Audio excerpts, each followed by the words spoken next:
Welcome to Epstein Becker Green's webinar, To Be a Legal Opinion or Not to Be a Legal Opinion.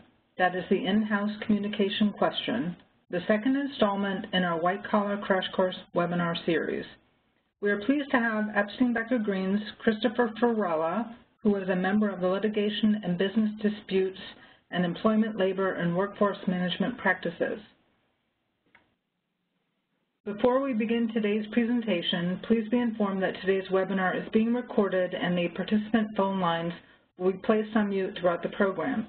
You are also welcome to submit questions directly to the presenter following the webinar, and contact information will be displayed at the end of the presentation.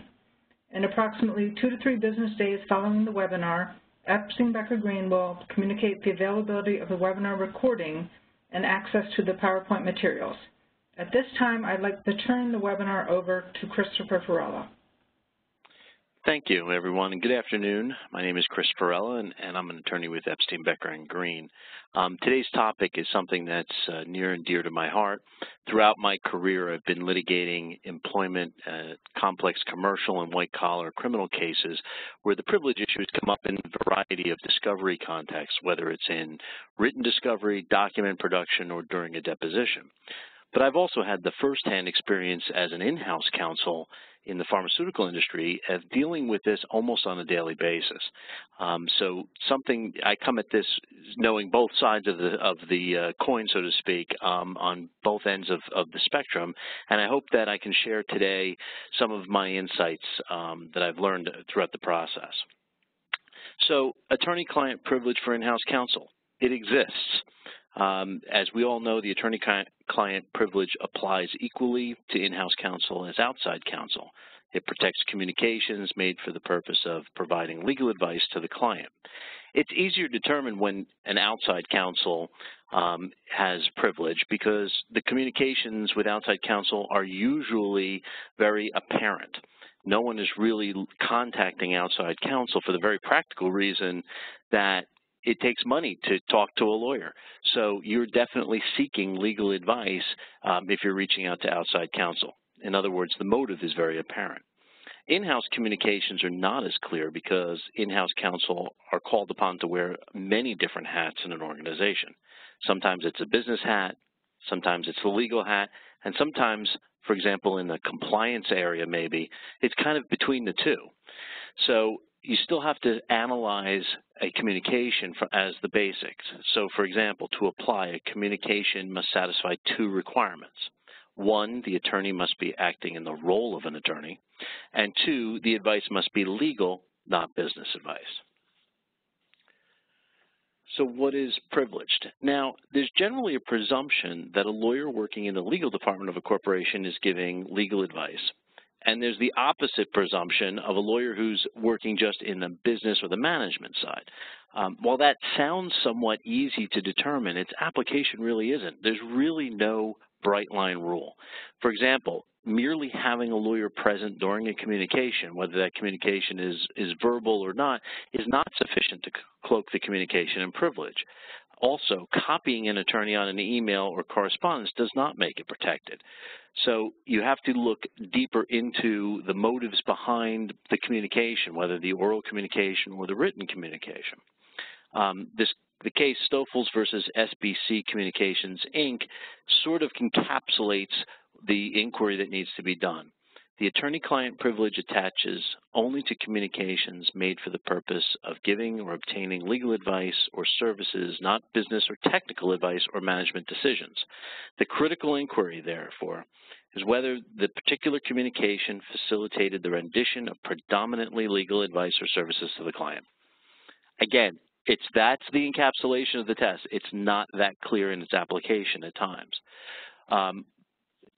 For the next slide, legal advice. What's legal advice? So a number of cases have sort of come down with these topics as found to be legal advice. For example, 1, opinion on applicability of existing law overall or to address specific conduct. 2, legal research memos. 3, advising on imminent or ongoing litigation. Those are somewhat obvious, and that's where the courts have said this is pretty obvious legal advice. Problem is, and as what's highlighted on the slide there in green, is that in-house, a lot of requests for legal advice are implied or are continuing discussions of something that occurred or opinions that were rendered days ago, weeks ago, months ago. There's somebody, giving you an update on a contract and performance under that contract. So you have to, again, analyze each and every piece of communication to determine whether or not is there a legal advice or is a predominantly legal advice reason being given for the communication. Business advice. So attending business meetings would be a business advice. I was assigned to a sales force when I was in-house, and I sat through many meetings about a realignment of sales territory, compensation, how compensation is determined for the sales force. In those situations, it was highly unlikely that what was said there would have been cloaked in attorney-client privilege just because I was sitting there. There were very rare instances where I was ever asked a legal question. Is this something that would be a problem with, wage and hour laws or something of that nature? It was very rare. I was just merely a member of these committees, and whatever was being said there would likely have not been protective challenged. Other business advice is performing duties of another office, for example, as a corporate secretary. Many times the general counsel will be a corporate secretary as well for the board. Again, there's a really, you have to draw a line between what has been legal advice given and what is going to be business advice. You could also be acting as a scrivener in any business setting. I think the reason lawyers get picked to be scriveners all the time is not for our great penmanship, but for the fact that we don't seem to be able to listen without writing something down. So many times that we will be considered the scriveners. Again, just the mere fact that you are a scrivener in a situation does not allow you to allege there's some type of attorney-client privilege. In-house communications with public relations consultant where the consultant provided ordinary public relations advice. That sounds very particular, but for some reason, this is a very murky area, and this is an area where courts have focused in when there's a lot of PR companies that come in either crisis situations or product launches or those types of situations. And the lawyers in-house lawyers have to be very, very careful as to whether they are looking at copy that's going to go out to the press, and are they looking for the legal issues in that copy, or are they looking at business issues for that copy? If there's ever a dispute, sometimes those issues will have to be hashed out in a courtroom, and unfortunately at times whatever the lawyer said or advice that was given may be disclosed because it's being considered as business advice. One major caution is companies that have foreign subsidiaries or a foreign parent company, generally documents sent to employees are created in jurisdictions that do not protect the in-house counsel communications are not going to be considered privileged in the United States courts. So you just have to be very cognizant of where, of the jurisdictional laws in those countries. In this case, the Celeron case that's cited on the slide, you have, that's in the Southern District of New York, 2014. That was Russian and Dutch law because the relations entered and centered there, and neither jurisdiction protected communications with unlicensed or in-house counsel. Not on any slide right this moment, but I do recommend that you read In Re Kellogg, Brown, and Root, 756 F. 3rd, 754. This involved a False Claims Act internal investigation where the debate was whether the internal investigation was for the purpose of seeking legal advice or whether it was done for regulatory or corporate policy, which would be considered business advice and therefore disclosable in the litigation. There's a tremendous amount of discussion that goes on in that case about the differences between legal and business advice. I will give you the spoiler alert, though, that the circuit court ultimately rules it was protected, mainly because there was a significant purpose was for legal advice. It wasn't necessarily the only purpose, but it was the significant purpose. But I do recommend everyone read that case. It has a somewhat tortured history as it wound its way through the court system, but ultimately the decision-making there, it would be something that you'd want to attach to any type of filing that you may need to do in defense of legal advice. I do think, though, however, it does represent somewhat the outer boundary because there were a lot of factual issues in that case that would have led most courts to believe that this could have been business advice. So just be cautioned, but I think it's a very important case. Also, just to mention as part of the attorney work product considerations, the work product doctrine does not apply to documents prepared in the ordinary course of business. Again, if a lawyer is preparing the document, but it is some type of document that's prepared at all times in that business or as part of the ordinary course of business, it's not going to be protected just because a lawyer drafted it. For example, technical information, sketches, drawings, graphs, test results for a patent application, documents created too distant in time from litigation, but most importantly, meeting minutes, memorandum of committee meetings dealing with overall business purposes. This goes back to what we were discussing before. Best practices. So what will you do to help preserve the privilege? The best practices are this. When possible, separate legal and business advice by starting a new email chain with either the question or the issue. I don't know how many chains of emails you have to look through that has, forwards and replies, and some reply all. Some people are on the beginning of the email. Some people are left off. In the middle somewhere, there'll be a lunch date issue. Make sure if you're getting this as in-house counsel, you're getting some requests that it doesn't hurt you to start a whole new email and add the people on that need to be added onto it, and create a brand new email. This will also help all of us who are reviewing it later. If we're your outside counsel and we're having to defend your actions in litigation, it helps us to sort of identify the issues a lot quicker.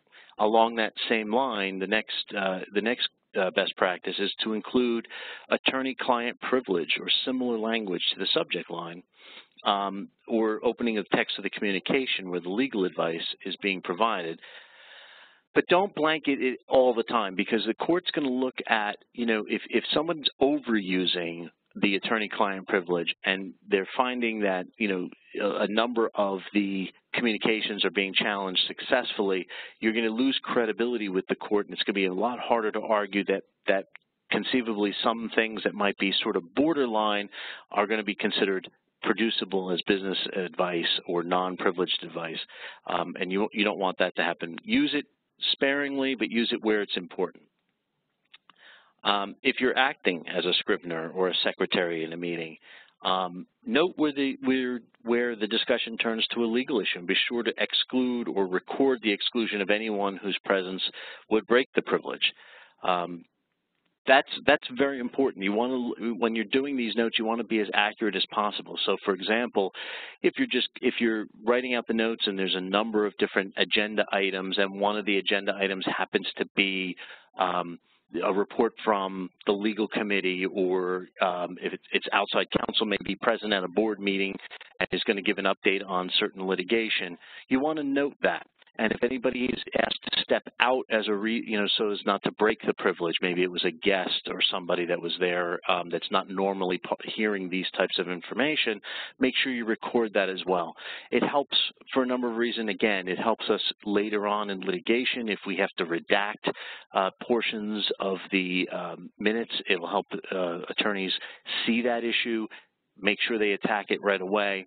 But it also helps your memory, too, that at some point in time, if you're asked to recall that meeting, you can see who was present, who listened, and whether the privilege was maintained. Don't be a member of a committee that asks for legal advice. I mean, that's hard to determine, because many committees could, in fact, be asking for legal advice at times. You may want to, if a question comes up, and if you have the luxury of having a number of people work in the legal department in your particular company, maybe, the legal issue comes up, you say, let's get so-and-so from the legal department to answer that question and maybe do a separate inquiry to that person. You want to try to avoid the lines getting blurred. At times they will blur if you're in fact sitting on that committee.